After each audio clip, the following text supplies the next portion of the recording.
सावरकरांचा अभ्यास मी अगदी लहानपणापासून केलेला आहे. सावरकरांचे चरित्र शीलकरंदीकरांपासून धनंजय कीरांपासून तर बरेचसे चरित्र मी वाचलेले आहेत आणि त्यांच्यापासून जी प्रेरणा मला मिळाली, त्यांचा मी म्हणजे भक्तच झालो. जेव्हा सावरकरांचं कार्य जेव्हा पाहिलं, सगळं वाचलं, तेव्हा मला तेव्हापासून म्हणजे मी अनेक कवितासुद्धा लिहिल्या सावरकरांवर. आणि हे सावरकरांचं कार्य हे लोकांपुढे जावं, कारण ते अतिशय प्रेरणादायक आहे.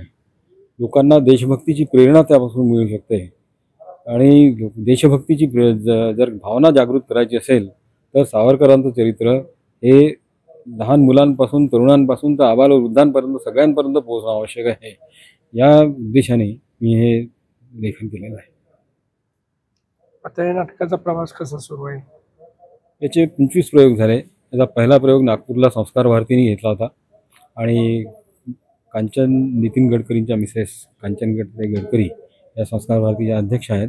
त्यांनी हा प्रयोग पहिला आयोजित केला होता आणि तेव्हापासून तर आता 25 प्रयोग झालेले आहेत या नाटकाचे.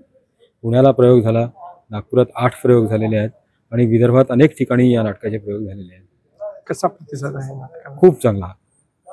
एकही प्रयोग आमचा म्हणजे असा गेला नाही की जो म्हणजे मला वाटतं आजचा जर प्रयोग थोडासा एक लोकांच्या प्रकृतीमुळे असेल किंवा तब्येत आपले पावसाच्या वातावरणामुळे असेल, थोडासा परिणाम झाला असेल, पण प्रत्येक शो हा आमचा हाऊसफुलच झालेला आहे.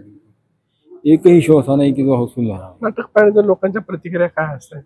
अतिशय सुंदर, जबरदस्त. म्हणजे काही लोकांच्या प्रतिक्रिया आता अशा आहेत की सुनीलजी चिंचोळकर जे प्रख्यात प्रवचनकार आहेत, ते म्हणाले होते की सावरकरांवर मी अनेक नाट्यकृती पाहिलेल्या आहेत, परंतु माझ्या पाहिलेल्या सर्व नाट्यकृतींपैकी ही नाट्यकृती सर्वश्रेष्ठ आहे, असं मी अगदी बिलकुल ठामपणे सांगू शकतो. कवी, लेखक, या नाटकाचा लेखक, निर्माता आणि यातले जे गीतं आहेत, काही गीतं ही आहेत सावरकरांची गाणी आहेत आणि एक गीत जे आहे सुरुवातीचं नांदीचं ते मी लिहिलेलं आहे.